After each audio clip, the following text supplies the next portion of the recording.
मोक्षमार्गस्य नेतारम् भेतारम् कर्मभूभृताम्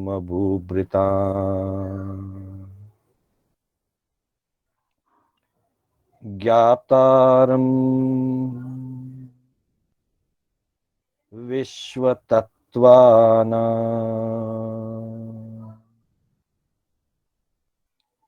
वन्दे तद्गुणलब्धये वन्दे तद्गुणलब्धये।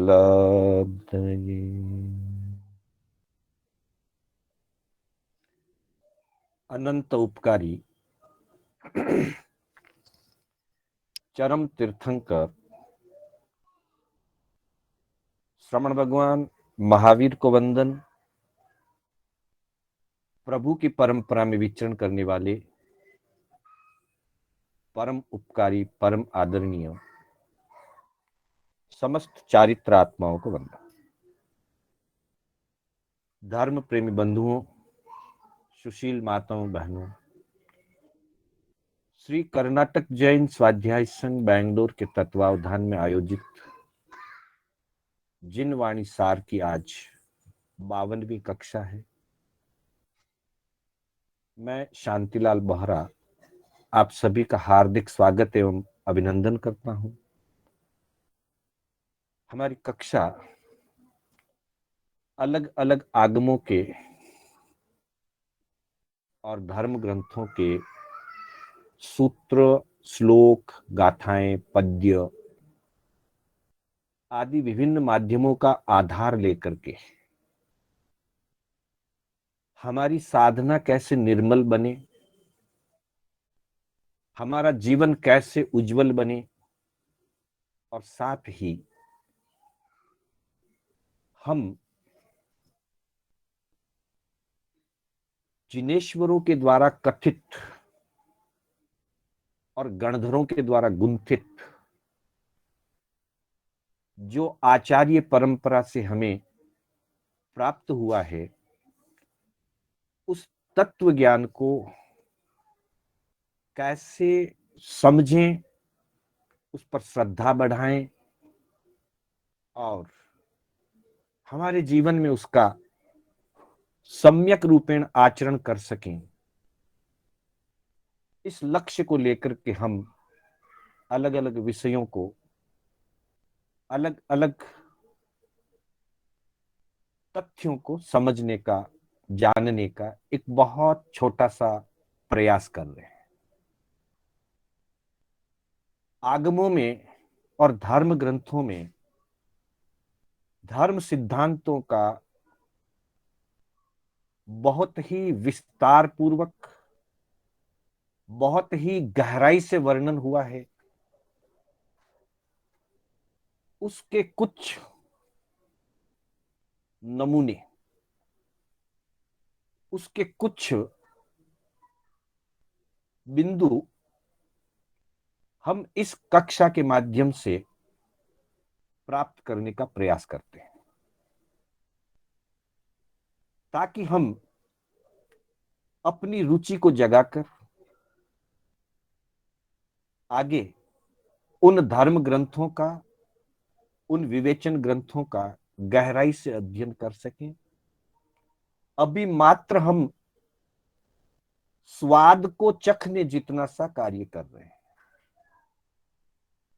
जब यह स्वाद हमें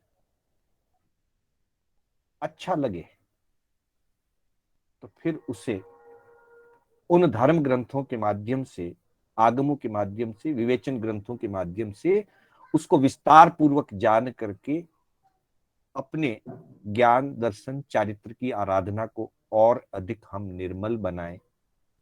यह हमारा दृष्टिकोण है। तो बंधुओं, आज हम जिस विषय की चर्चा करने जा रहे हैं, आगम की भाषा में उसे पलिमंथु कहा गया है। हो सकता है कि बहुत सारे महानुभाव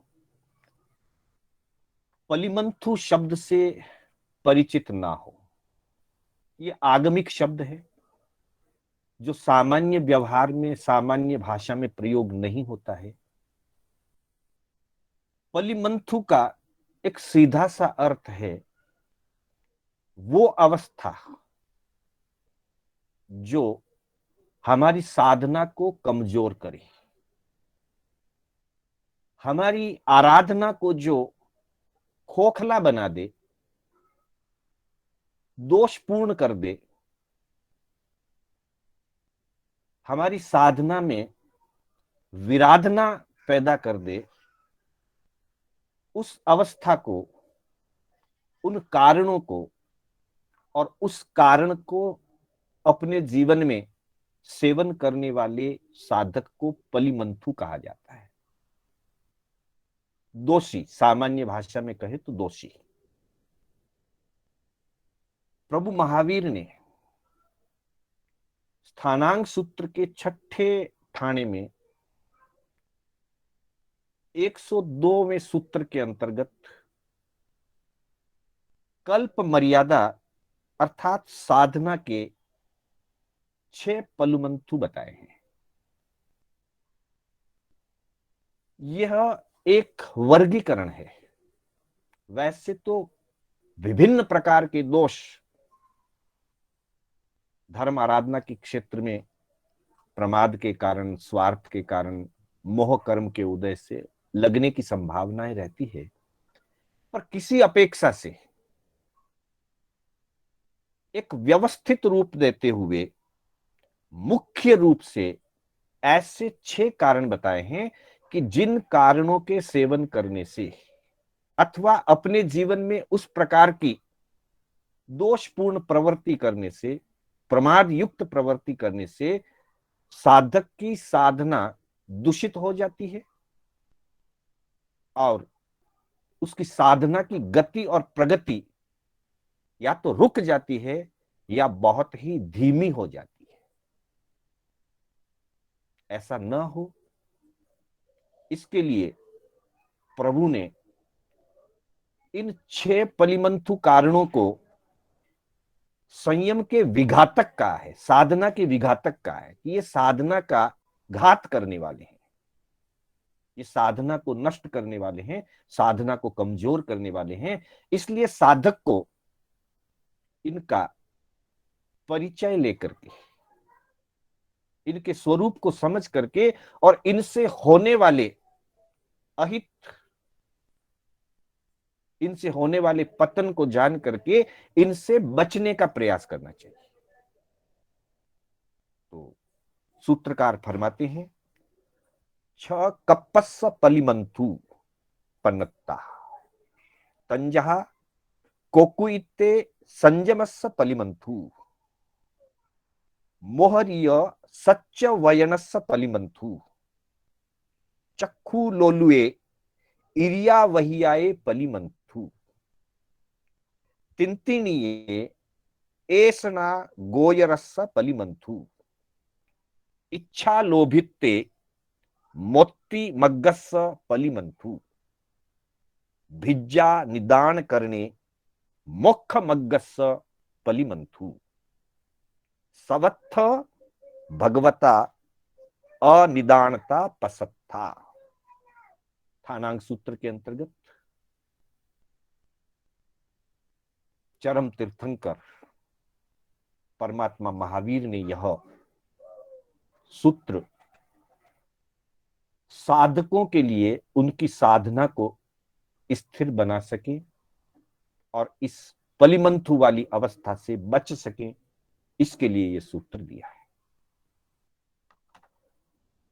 हमने कल बंधुओं इस बात पर चर्चा की थी कि बंधन क्या है और बंधनों को जान करके तोड़ा जा सकता है तो कैसे तोड़ा जाए। तो वहां सभी प्रकार के बंधनों को मूल रूप से परिग्रह के बंधन में, कि सबसे बड़ा बंधन परिग्रह का बंधन है। परिग्रह की जब हमने चर्चा की थी परिग्रह द्रव्य से भी होता है, परिग्रह भाव से भी होता है, आसक्ति को भी परिग्रह कहा गया है। साधक प्रयास करता है कि मैं अपने द्रव्य और भाव रूप जो परिग्रह है, आसक्ति है, जो बंधन है, उस बंधनों को तोड़ूं। क्योंकि बंधनों में रहा हुआ जीव अपने दुखों का अंत नहीं कर सकता है। दुखों के अंत के लिए बंधनों को तोड़ना आवश्यक है। और साथ ही ये बताया गया कि जो ममत्व भाव है, जो आसक्ति है, वो बंधन का कारण है, और जो निर्ममत्व भाव है, अनासक्ति है, वो मोक्ष का कारण है। तो बंधुओं, जब व्यक्ति साधना करना चाहता है, बंधनों से मुक्त होना चाहता है, और वो जानता भी है कि कौन सा कारण बंधन में डालने वाला है और कौन सी प्रवृत्ति बंधन से मुक्त करने वाली है, फिर भी मोहनीय कर्म के उदय के कारण जिस समय हमारा पुरुषार्थ कमजोर पड़ जाता है और मोह कर्म का बल हमारे ऊपर हावी हो जाता है, ऐसी स्थिति में हमारे संयम में दोष लगने लगते हैं, हमारी साधना में दोष लगने लगते हैं, और वो अवस्था पलिमंथु की अवस्था होती है। तो प्रभु ने 6 प्रकार के पलिमंथु कहे हैं कि छ कपस्स पलिमंथु पनत्ता तंजा।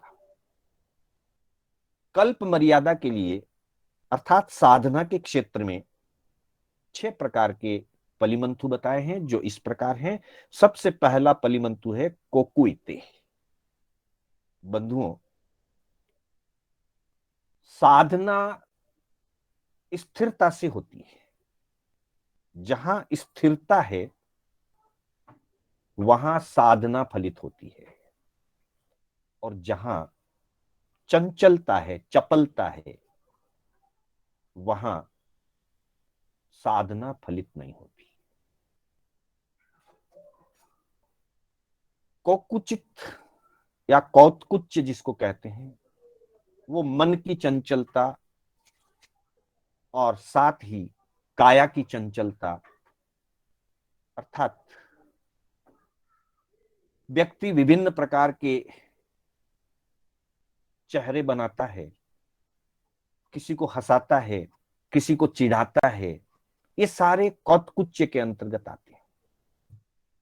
मुख्य रूप से मन की चंचलता को व्यक्ति अपने चेहरे के द्वारा प्रस्तुत करता है। चंचलता चाहे वो मन की है और चाहे वो काया की है, चंचलता और चपलता ये दोनों ही स्थिरता को नष्ट करते हैं। और जब स्थिरता नष्ट हो जाती है तो जीवन में संयम नहीं ठहरता, संयम दूषित होता है। इसलिए सबसे पहला संयम का पलिमंतु कहा कि चपलता करने वाला जो व्यक्ति चपल है, स्थिर नहीं है, बहुत चंचल है, पल पल में उसका मन और उसका शरीर स्थिर नहीं रहता है, अस्थिर होता जाता है, तो ऐसी स्थिति में व्यक्ति संयम में स्थिर नहीं रह सकता। दूसरा, मन और काया इन दोनों के बीच में है वचन। तो दूसरा पलिमंथु कहा मोहरिये, मौखरिय। जो व्यक्ति अधिक बोलता है, मोखरिय का सीधा सा अर्थ होता है मुखरी वचन बोला हो,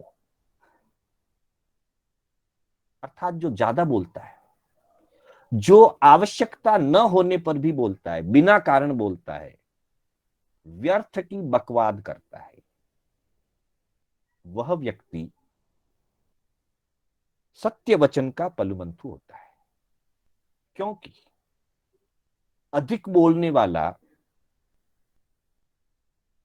हमेशा वचन का चपल होता है।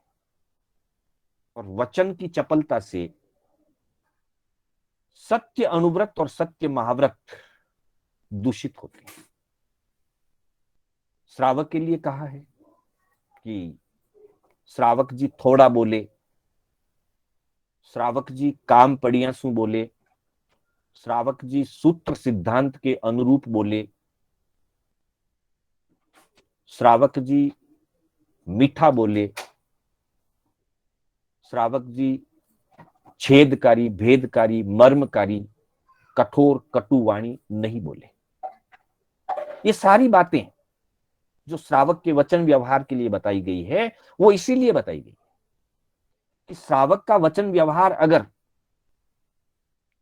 प्रभु की आज्ञा के अनुरूप होगा तो वो सत्य वचन का, सत्य अनुव्रत का पालन कर पाएगा, और साधु का भी वचन व्यवहार तीर्थंकरों की वाणी के अनुरूप होगा, तीर्थंकरों की आज्ञा के अनुरूप होगा, तो वो अपने सत्य महाव्रत का पालन कर पाएंगे। जब जीवन में मोखरियता आ जाती है, अनावश्यक बात करना, चंचल होकर के बात करना, तब वचन की स्थिरता नहीं रहती। और जब वचन की स्थिरता नहीं रहती तो वो वचन किसी न किसी को कष्ट पीड़ा पहुंचाएंगे। इसलिए वो अपने महाव्रतों को, अपने अनुव्रतों को दूषित करेगा। इसलिए मुख्य रूप से मुखरता या मोहर्य बकवाद करना, अनावश्यक रूप से बात करना, उसे सत्य वचन का पलिमंतु कहा है। प्रभु महावीर ने उत्तरार्जन सूत्र में भी एक सूत्र दिया है, और वहां कहा गया है कि अधिक ना बोले, बहुयम माया आलवे, ज्यादा नहीं बोले। क्योंकि ज्यादा बोलने से एक तो सत्य वचन बाधित होता है, दूसरा ज्यादा बोलने पर कलह कलेश होने की भी संभावना रहती है, तीसरा समय और श्रम व्यर्थ में नष्ट हो जाता है। और जब व्यक्ति का समय नष्ट हो गया, श्रम व्यर्थ चला गया, शक्ति भी खर्च हो गई, समय भी खर्च हो गया, तब वो साधना कैसे कर पाएगा? साधना के लिए न समय बचेगा और न शक्ति। इसलिए मोखर्य न होना चाहिए। ज्ञानी जन तो ये कहते हैं कि व्यक्ति को जितना कम से कम बोलने में काम चले, उतना कम बोलना चाहिए। इसलिए सबसे पहला ही बोल दे दिया कि श्रावक जी थोड़ा बोले। बहुत सारे संत भगवंत प्रतिदिन 1 घंटा या 2 घंटा की मौन साधना रखते हैं। बहुत सारे महापुरुष सप्ताह में एक दिन पूर्ण रूप से मौन रखते हैं। कारण यह है कि मौन से ही मुनिपना फलता है। मुनि शब्द का भाव ही मौन है, मुनित्व ही मौन है। और खास करके संसार के कार्यों में तो मौन रहना ही मुनिपना है। फिर तीसरा कहा,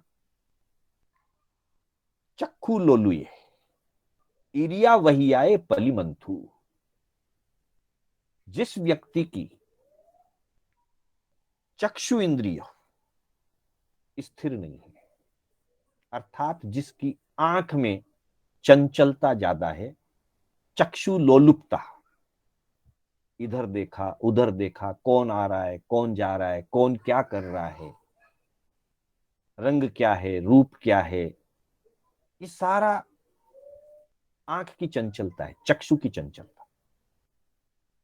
और वैसे भी मन के बाद दूसरे नंबर की जो चंचलता है वो चक्षु की है। 5 इंद्रियों में चक्षु इंद्री सबसे ज्यादा चंचल है। चक्षु को स्थिर रख पाना बड़ा कठिन है। तो कहा कि चक्षु इंद्रिय में जब चंचलता होती है, चक्षु लोलुपता होती है, तो चक्षु लोलुपता विषयों में आसक्त होती है, रंग रूप आदि में या दृश्य आदि देखने में। और ऐसी स्थिति में साधक एरिया पथिक का पलिमंथु बन जाता है। प्रभु ने समिति गुप्ती का स्वरूप बताते हुए फरमाया है कि साधक को जब वो गमन कर रहा है, गमन योग चल रहा है, विहार कर रहा है, चाहे वो गोचरी के लिए जा रहे हो, चाहे वो बार भूमिका के लिए जा रहे हो, किसी भी कारण से गमन करते हुए 5 इंद्रिय के विषयों को वर्ज करके चले। स्वाध्याय के 5 बोल न बोलता हुआ चले, अर्थात वाचना, प्रच्छना, परावर्तना, अनुप्रेक्षा और धर्म कथा भी चलते हुए नहीं करनी चाहिए। और शब्द आदि 5 जो विषय हैं, 5 इंद्रियों के विषय, शब्द आदि विषय, उनको वर्ज करके चले, तभी ईरिया समिति सम्यक पूर्ण रूप से पालन हो सकती है।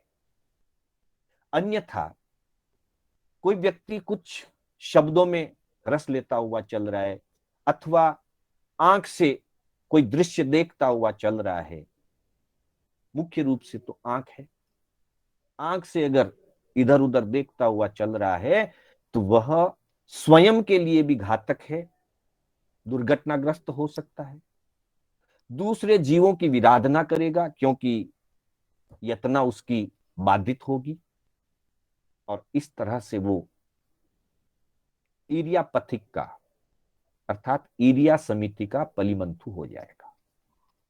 दूसरे शब्दों में वो अपने अहिंसा व्रत को दूषित कर देगा,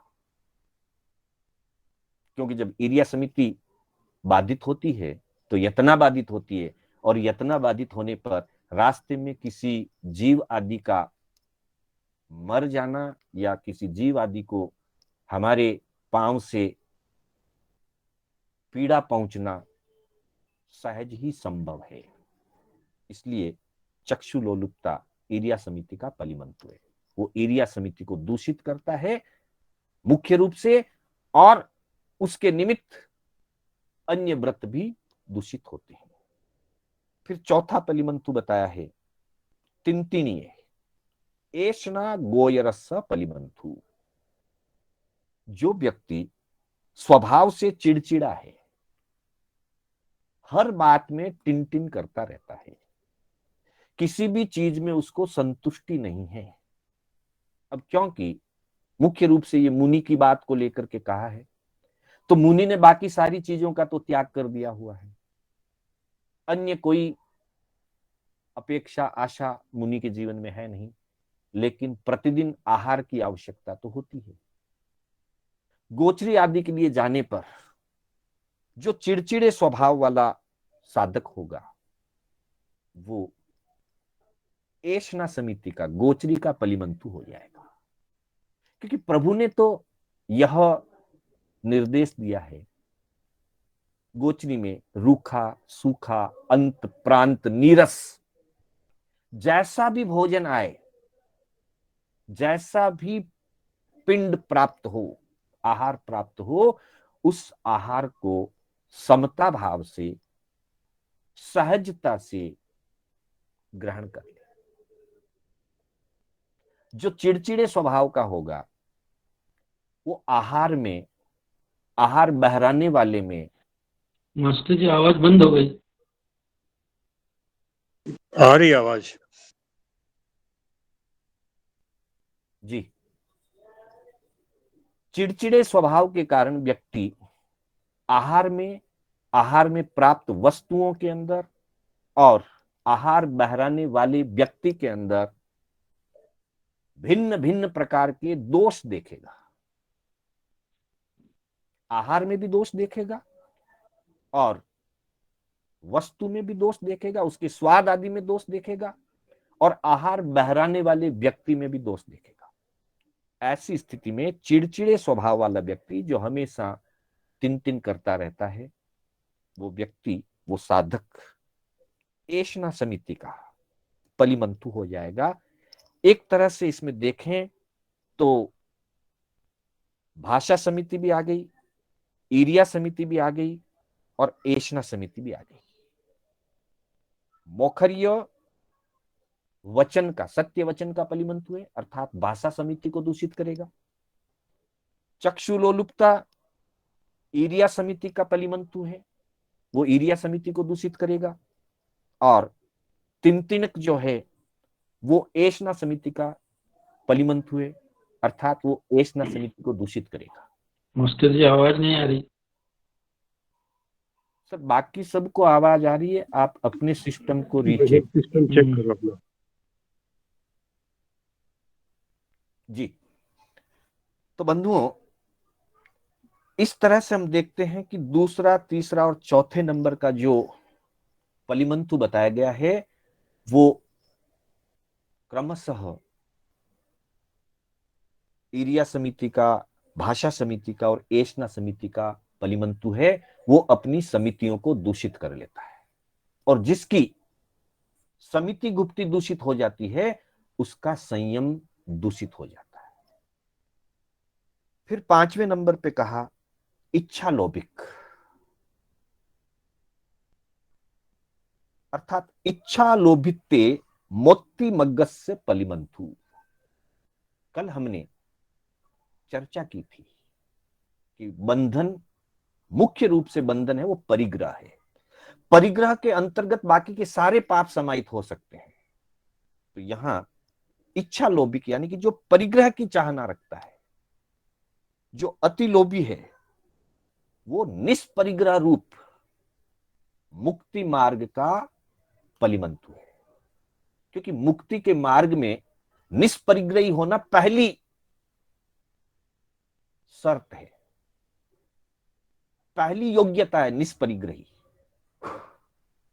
क्योंकि मुनि को तो कहा ही यही गया कि जो द्रव्य और भाव दोनों प्रकार के बंधनों से मुक्त होता है वो मुनि कहलाता है। तो साधना कर रहे हैं, निष्परिग्रही चाहिए। और अगर इच्छा लोभिक हो जाता है,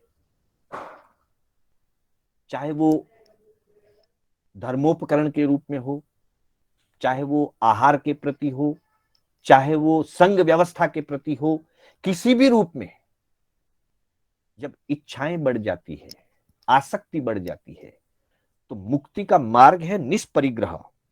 इस निष्परिग्रह रूप मुक्ति मार्ग का वो पलिमंथु बन जाता है, और पलिमंथु बनने से परिग्रह में आसक्त हो जाता है, तो फिर बंधनों से जुड़ जाता है। इसलिए 5वें नंबर का जो पलिमंथु बताया वो इच्छा लोभिक, जिसमें इच्छाओं का लोभ बढ़ जाता है, आसक्ति बढ़ जाती है, वो अपने संयम की घात करता है, संयम को दूषित करता है। और आखिर में बताया कि भिज्जा निदान करने मोक्ष मग्गस्स पलिमंथु। कोई साधक साधना करते हुए यदि निदान कर लेता है किसी भी प्रकार का, भौतिक इच्छाओं का निदान अथवा किसी पद का निदान, चक्रवर्ती बनने का निदान, वासुदेव बनने का निदान, अथवा अन्य अन्य किसी काम भोग आदि का निदान, निदान को हमारे यहां शल्य कहा गया है, कांटा कहा गया है। जब कोई व्यक्ति अपनी यात्रा कर रहा हो और चलते चलते उसके पांव में अगर कोई बड़ा सा कांटा लग जाए, कांटा चुभ जाए, तो वह व्यक्ति अपनी यात्रा को व्यवस्थित रूप से नहीं चला सकता, उसे रुकना पड़ेगा। जब तक वो कांटा नहीं निकल जाए वहां तक वो निर्बाध गति नहीं कर सकता, क्योंकि कांटा लगने के बाद पांव बराबर से चलने में सहयोग नहीं करता है। तो निदान को शल्य का है। 3 प्रकार के शल्यों में माया शल्य, निदान शल्य और मिथ्या दर्शन शल्य। तो निदान भी एक शल्य है। जब तक शल्य को निकाल नहीं दिया जाएगा, या तो उसकी आलोचना की जाए या फिर उसको भोगना पड़ेगा। जैसे किसी निदान कर लिया, निदान करने के बाद आयुष्य पूर्ति से पहले आलोचना करके उस निदान से मुक्त हो जाए तो शल्य रहित हो सकता है। जब हम कायोत्सर्ग करते हैं तो तत्सउत्री के पाठ में बोलते हैं विशल्यीकरणम, शल्यों से रहित बनाने के लिए। और यदि किसी निदान किया या और भी कोई शल्य किया, उसकी आलोचना नहीं हुई, तो फिर वो शल्य आत्मा में गहरा बैठ जाएगा और साधना दूषित हो जाएगी। इसलिए कहा कि जो निदान करता है वो मोक्ष मार्ग का पलिमंतु है। विद्या निदान करने मोक्ष मग्गस्स पलिमंतु। बाकी के जो पलिमंतु बताए वो तो एक एक गुण के पलिमंतु है, लेकिन निदान तो संपूर्ण मोक्ष मार्ग का पलिमंतु है, क्योंकि ये शल्य है और शल्य युक्त आत्मा का विकास नहीं होता है। जब तक उस शल्य से वो मुक्त ना हो जाए वहां तक विकास नहीं होता है। इसलिए प्रभु ने अनिदानता की बात कही है। सबत्थ भगवता अनिदानता पसत्था। प्रभु फरमाते हैं कि प्रत्येक साधक को हमेशा अनिदान अर्थात निदान रहित होकर के साधना करनी चाहिए। साधना के एवज में किसी भी प्रकार की कामना या इच्छा को नहीं जोड़ना चाहिए। साधना करके जब कोई व्यक्ति कामना या इच्छा जोड़ लेता है, निदान कर लेता है, तो उसकी साधना अटक जाती है। साधक को अपनी साधना करते हुए निरंतर आगे बढ़ना है, कहीं पर भी अटकना नहीं है, और वो अपनी साधना को सम्यक रूपेण निर्बाध गति और प्रगति करा सके, इसके लिए प्रभु ने ये 6 पलिमंथु का परिचय दिया है। ये पलिमंथु जानने योग्य हैं पर आचरण करने योग्य नहीं है। अर्थात ये 6 कार्य करने से क्या क्या अहित होता है इसको जानना जरूरी है। जानने से व्यक्ति बचता है, पर इसका सेवन जीवन में नहीं होना चाहिए। फिर भी अनेक बार ऐसी दूषित प्रवृत्तियां जीवन में हो जाया करती है, तो यत्नापूर्वक जागरूकता पूर्वक इन दूषित प्रवृत्तियों से बच करके अपनी साधना में आगे बढ़ते रहें। इन्हीं मंगल भावनाओं के साथ मैं अपने शब्दों को विराम देना चाहूंगा। मेरे बोलने में कोई स्खलना हुई हो अथवा जिनाज्ञा विपरीत कथन हुआ हो तो उसके लिए बारंबार मिच्छामि दुक्कडम। मंगल पाठ के साथ हमारी कक्षा विराम लेगी। गुरुदेव की आज्ञा से, बड़े श्रावकों की आज्ञा से, चत्तारि मंगलम अरिहंता मंगलम सिद्धा मंगलम साहू मंगलम केवली पनत्तो धम्मो मंगलम। चत्तारि लोगुत्तमा अरिहंता लोगुत्तमा सिद्धा लोगुत्तमा साहू लोगुत्तमा केवली पनत्तो धम्मो लोगुत्तमो। चत्तारि शरणं पवज्जामि अरिहंते शरणं पवज्जामि सिद्धे शरणं पवज्जामि साहू शरणं पवज्जामि केवली पनत्तम धम्मम शरणं पवज्जामि। अरिहंतों का शरणा, सिद्धों का शरणा, साधु जी का शरणा, केवली परुपित दया धर्म का शरणा। 4 शरणा दुर्गति हरना और न शरणा कोई, जो भव्य प्राणी आदरे तो अक्षय अमर पद हो। श्रवण भगवान महावीर स्वामी की जय। समस्त चारित्र आत्माओं की जय। आप सभी का हार्दिक आभार, अभिनंदन, सादर। जय जिनेन्द्र। जय जिनेन्द्र मास्टर जी। जय जिनेन्द्र। जय जिनेन्द्र सर। जय जिनेन्द्र। जय जिनेन्द्र मास्टर। जय जिनेन्द्र।